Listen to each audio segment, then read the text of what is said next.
Alrighty, hey, what's going on? It's Robert, and you are watching Southpaw Auto Works. On the bench here, we've got a 4L60E. I spent some time last night with a screwdriver and a scraper trying to scrape as much gunk off of the bell housing, extension housing.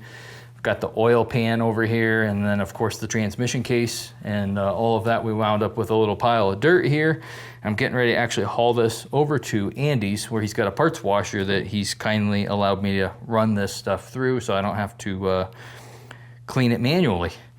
At any rate, I got to get this stuff off the bench, and that's nice and loud. Oh, sorry about that. Gonna get this transmission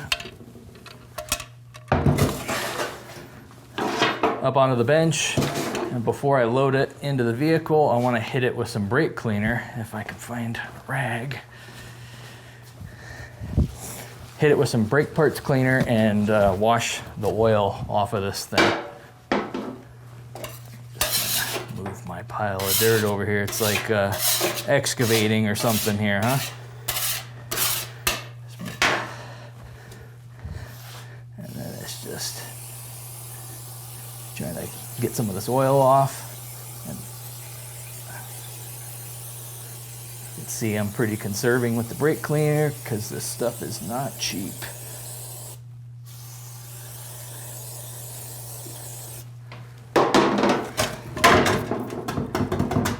Oh, and I almost forgot, inside of here, I'll trade sides with you.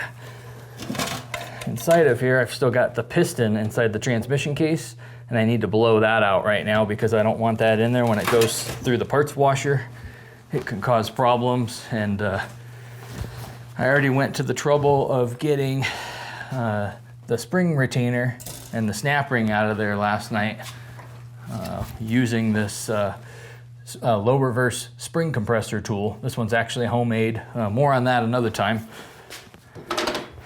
But to get this piston out, there's actually two hydraulic passages inside of the case. Let me get this thing flipped over. Let this thing lay down. There's actually two passages in there, and I only need to shoot air into either one of them. One's easier than the other to get that piston blown out. Get some air.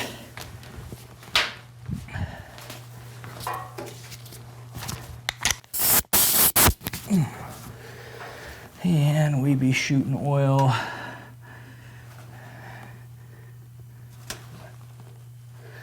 This one's orifice shoots oil into the extension housing. We're going to be shooting air into this cavity right here. I'm actually going to lay a rag down on the bench. I just get a little leery about busting one of these pistons on the bench because they're cast aluminum, and that just takes a second. It's a little insurance. Just give this a little thud.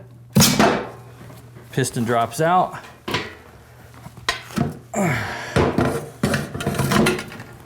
Like so. And then I'll be cleaning out. There's going to be some oil inside of the case here, so I just want to shoot some brake parts cleaner up into here. Just kind of rinse some of this oil out so it's not leaking in the vehicle on the ride over to Andy's.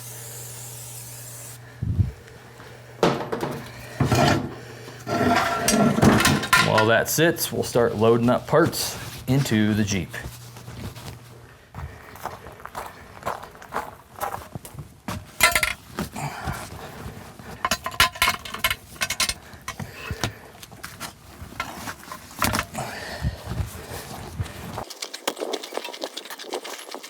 So I've got everything loaded, and by everything I don't mean literally everything out of the transmission, just the big stuff. So all the little stuff I'm actually going to wash in the solvent tank and get it cleaned off that way. And some of that little stuff actually can't go into the parts washer. But for this big stuff, this stuff doesn't fit easily in the solvent tank, and washing it in the tank actually makes a huge mess. It sprays solvent everywhere. So being able to run this through the parts washer is going to be really, really nice. And it's going to come out a lot cleaner than it would in the solvent tank, especially these cases that are covered in like dirt and stuff.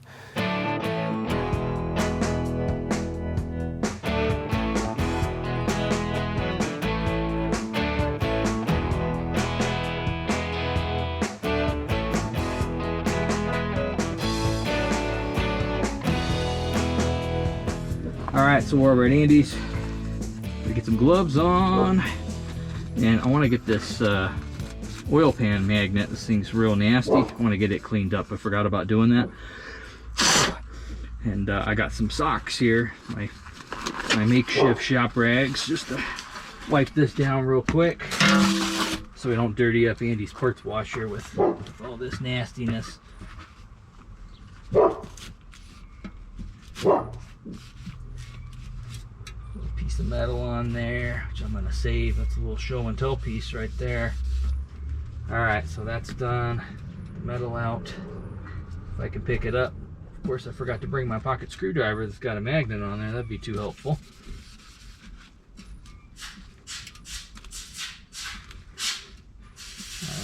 There we go. Robert finally got it. All right, let's start hauling stuff to the machine. Probably starting with the big guy here.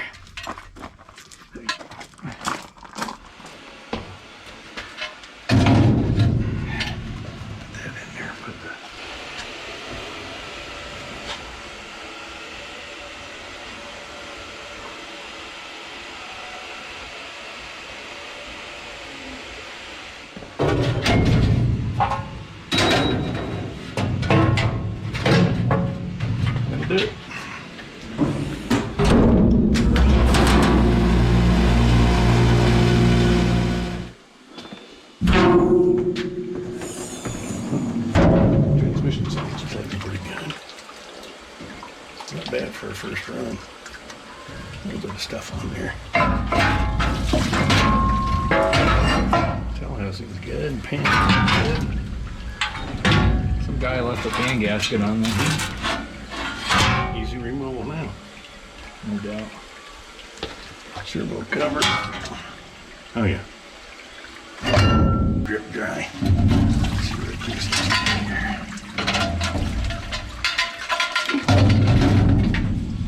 That's about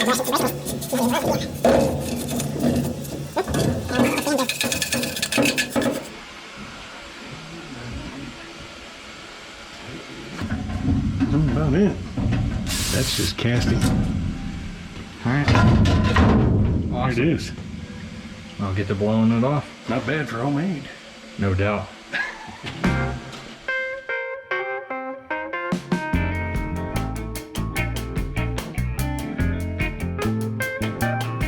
Not bad. Feeling it. Still a little sticky.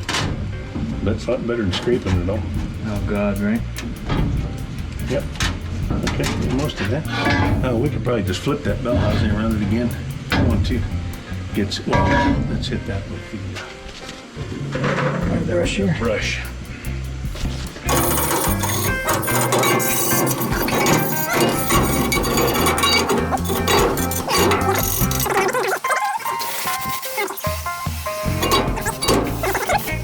Thank you. Good. That beats scrubbing. No doubt.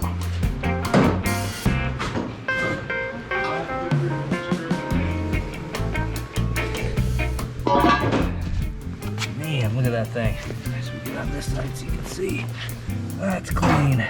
That's real clean. This thing's so clean you could eat off of it. After the 4L60E parts had been cleaned and I was pretty much ready to hit the road, I decided to hang out for a little bit. What are you working on, Andy?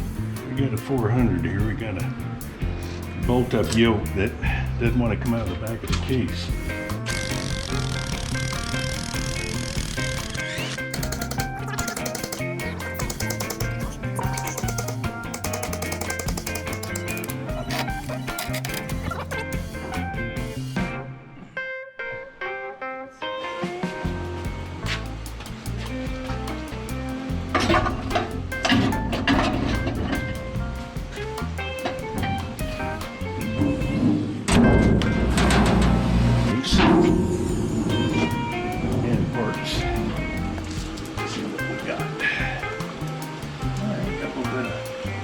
Once we got the bench cleared, it was now time to do some team lifting on a Ford transmission. This one being the Ford AOD, or automatic overdrive.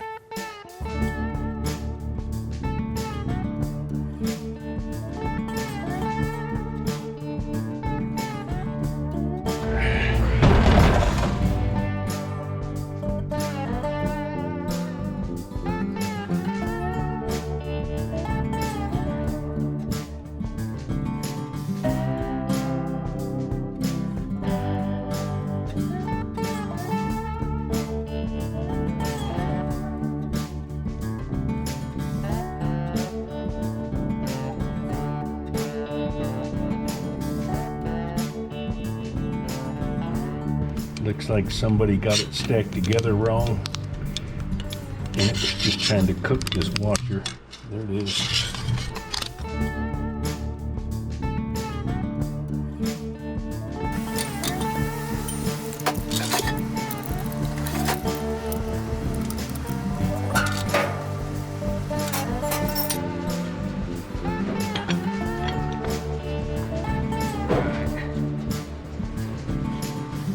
Spring retainer collapsed or compressed. Snap ring expanded. Try to not let it come flying out if we can help it. I can't see anything with my arm in the way. Snap ring off.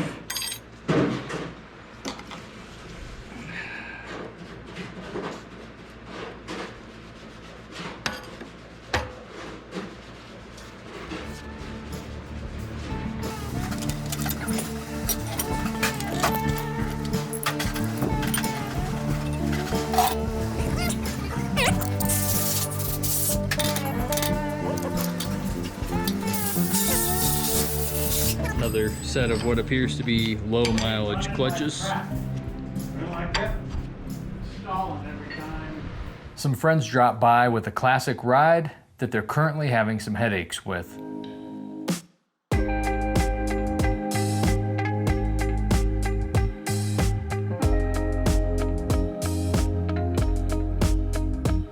This thing idles great at 1200 RPMs. However, at a normal idle speed, it wants to fall flat on its face.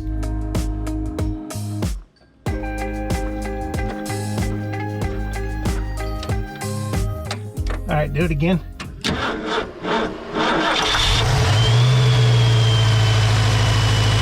After listening to the engine fire up a few times, it sounds like the engine's really struggling to crank or turn over during the first second or two of cranking, which has everybody leaning towards an ignition issue.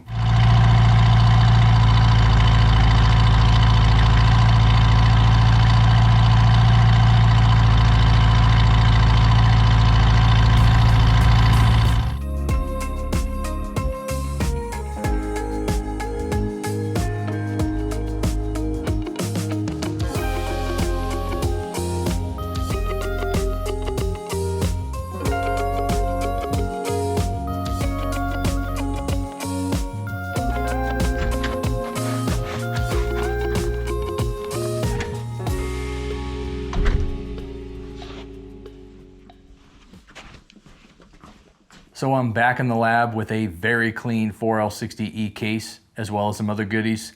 However, there's still a lot more to clean.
While cleaning up this transmission, I did some stuff that I normally wouldn't do. For example, I wouldn't run a manifold pressure switch through the solvent tank or even reuse a pressure switch. I also wouldn't be burning up time cleaning seals, a band, or even an electrical harness. I have made an exception for this transmission, and the reason for that exception will become apparent in future videos. At any rate, I hope you enjoyed this video. It was definitely more entertaining than it was informative. However, if you're looking for more information on this transmission, we do have you covered. We've previously produced videos covering topics such as 4L60E, like the mechanical side of things, hydraulics, electrical, and so on. Speaking of the 4L60E, we've got a lot more in store for you. So if you haven't done so already, be sure to subscribe and hit that notification bell too, so you don't miss out on any upcoming videos.